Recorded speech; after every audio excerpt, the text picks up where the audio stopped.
আসসালামু আলাইকুম সুপ্রিয় শিক্ষার্থীবৃন্দ, আশা করি আপনারা সবাই ভালো আছেন। আজকে আমরা কমপ্লেক্স অ্যানালাইসিস সাবজেক্টের চ্যাপ্টার 1-এর বেসিক বিষয় নিয়ে আলোচনা করব। তো প্রথম চ্যাপ্টারের নাম হলো জটিল সংখ্যা। তো জটিল সংখ্যার বিষয়ে তোমরা ফার্স্ট ইয়ারে ফান্ডামেন্টাল অফ ম্যাথমেটিক্স সাবজেক্টের চ্যাপ্টার 6-এর ধারণা নিয়েছো। এখন আমরা একটু তোমাদের কথা আগের পড়াগুলো একটু মনে করে দিব। তো জটিল সংখ্যা কী? জটিল সংখ্যা হলো তোমার এক্স প্লাস আই ওয়াই আকারের যে কোনো সংখ্যাকে বলা হয় জটিল সংখ্যা। ঠিক আছে, এগুলো তোমরা জানো। তাহলে কী লিখবা? এক্স প্লাস আই ওয়াই আকারের সংখ্যাকে জটিল সংখ্যা বলা হয়। এটা তোমাদের ক বিভাগে চলে আসছে। ঠিক আছে, আচ্ছা, এরপর আমরা আলোচনা করব, এগুলো জানো তোমরা, স্বাভাবিক সংখ্যা, পূর্ণ সংখ্যা, এগুলো তোমরা জানো। ঠিক আছে, এগুলো বিষয়ে আলোচনা করার দরকার নেই, এগুলো তোমরা জানো। এখন দেখো, একটা জটিল সংখ্যা কি? X plus i Y.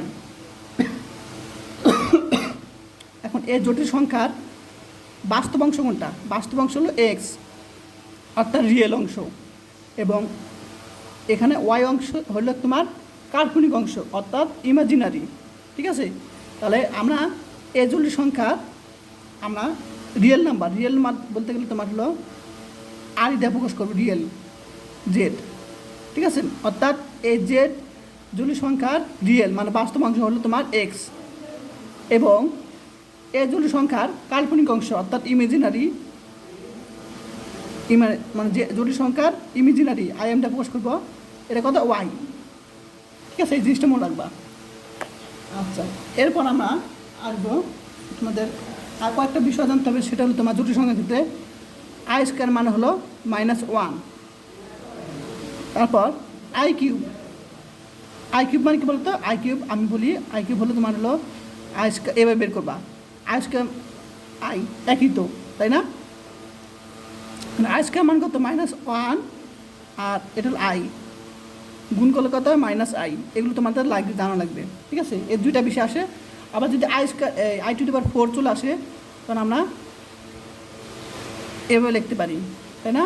তাহলে এটা আই স্কোয়ার মান কত? -1, উপরে হোল স্কোয়ার কত হয়? 1। এইসব বিষয় তোমাদের জানতে হবে, বা আগে থেকে জানো তোমরা। আচ্ছা, এরপর আমরা জটিল সংখ্যার পোলার আকারে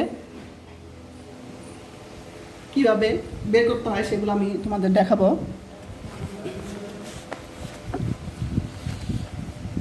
আমরা এখানে এক্স অক্ষ বরাবর একটা তীর্যক রেখা দাগ দিব, এবং ওয়াই অক্ষ বরাবর আমরা কি একটা রেখা দাগ দিব।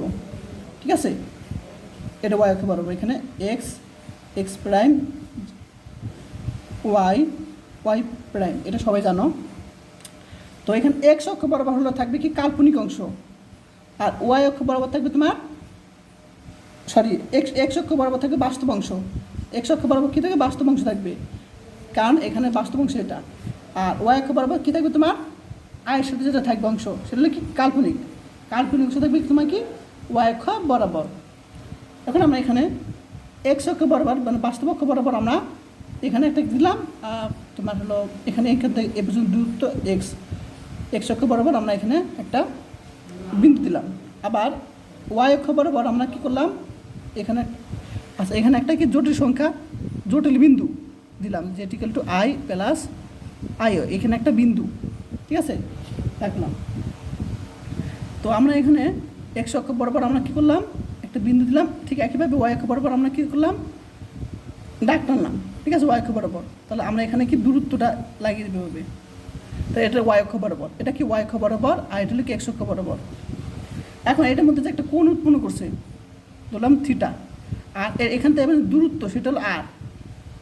ক্লিয়ার?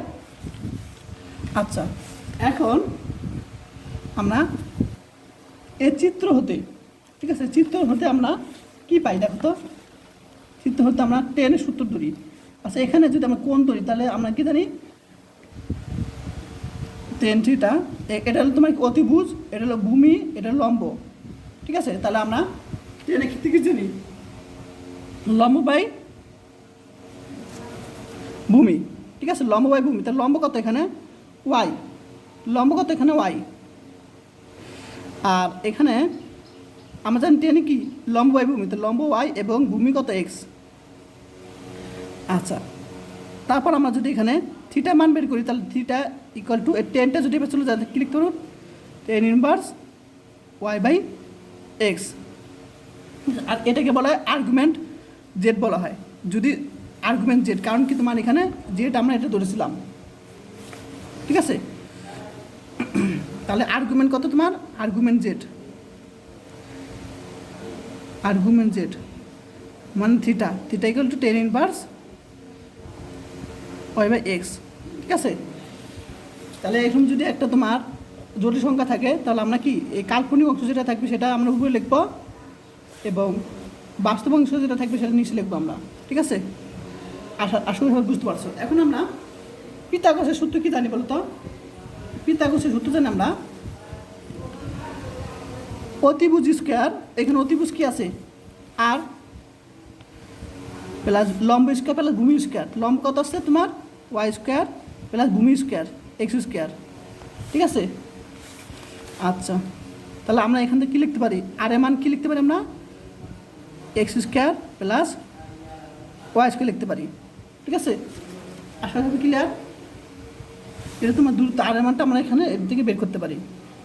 আচ্ছা, তাহলে আমরা আর এর মান বের করার নিয়ম শিখে গেলাম। যদি এরকম একটা জটিল সংখ্যা থাকে, ঠিক আছে, এরকম যদি একটা জটিল সংখ্যা থাকে, সেটা যদি মডুলাস বের করি, ঠিক আছে, সেটা মডুলাস করতে বলো তো, একটু জানো সবাই। তাহলে এ জটিল সংখ্যা মডুলাস হলো জেড মডুলাস, কত তোমার বাস্তব অংশের উপর হোল স্কোয়ার প্লাস কাল্পনিক অংশের উপর কি হোল স্কোয়ার ওয়াই স্কোয়ার। আর এই জিনিসটাই হলো তোমার কি আর, এই জিনিসটা কি তোমার আর। তাহলে তোমার আর হলো কি তোমার মডুলাস, মনে রাখবা। তাহলে আমরা যদি একটা কোনো জটিল সংখ্যা থাকে, তার মডুলাস যদি বের করতে বলো, তখন আমরা কী দেবো, এভাবে ডাক দিয়ে আমরা কি বাস্তব অংশের উপর এবং কাল্পনিক অংশের উপর হোল স্কোয়ার এবং রুট ওভার দিব, এই যে এখান থেকে এই নিয়ম অনুসারে। আচ্ছা, আর থিটা মান পেয়ে গেলাম। এখন আমাদের পোলার আকার কী বলো তো, পোলার আকার হলো পোলার আকারের স্থানাঙ্ক হলো আর থিটা, ঠিক আছে। পোলার আকারে স্থানাঙ্ক হলো আর থিটা। তা আর এর মান তো বের করার নিয়ম জানি, যেভাবে বের করবো, ঠিক আছে। এই যে এরকম এই জটিল সংখ্যা থেকে আর এর মান বের করার নিয়ম এরকমভাবে, ঠিক আছে। বা এরকম একই কথা, ইডি স্কোয়ার হবে। আর থিটা মান তো জানোই, থিটা মানে বের করবে, বের করবো আমরা।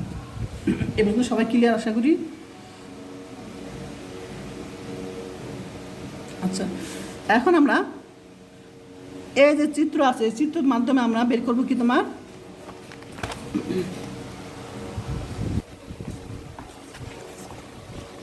আচ্ছা, এখান থেকে আমরা সাইন কি লিখতে পারি, সাইন থিটা, ঠিক আছে। সাইন থিটাকে লিখতে পারি লম্ব বাই অতিভুজ, লম্ব বাই অতিভুজ, এই লম্ব এটা অতিভুজ এটা। তাহলে এখান থেকে কী লিখতে পারি, এখান থেকে আমরা লিখতে পারি y equal to r sine theta, ঠিক আছে। আবার এখান থেকে যদি কস বের করি, ভূমি বাই অতিভুজ, ভূমি কত এখানে এক্স, অতিভুজ কত আর, এখান থেকে কী লিখতে পারি x equal to r cos theta. আসলে ক্লিয়ার। তাহলে আমরা এর চিত্রের মাধ্যমে আমরা এক্স এর মান এবং ওয়াই মানটা পেয়ে যাই এভাবে। এগুলো সবাই ক্লিয়ার। আচ্ছা, এগুলো সবাই বুঝতে পারছো। এখন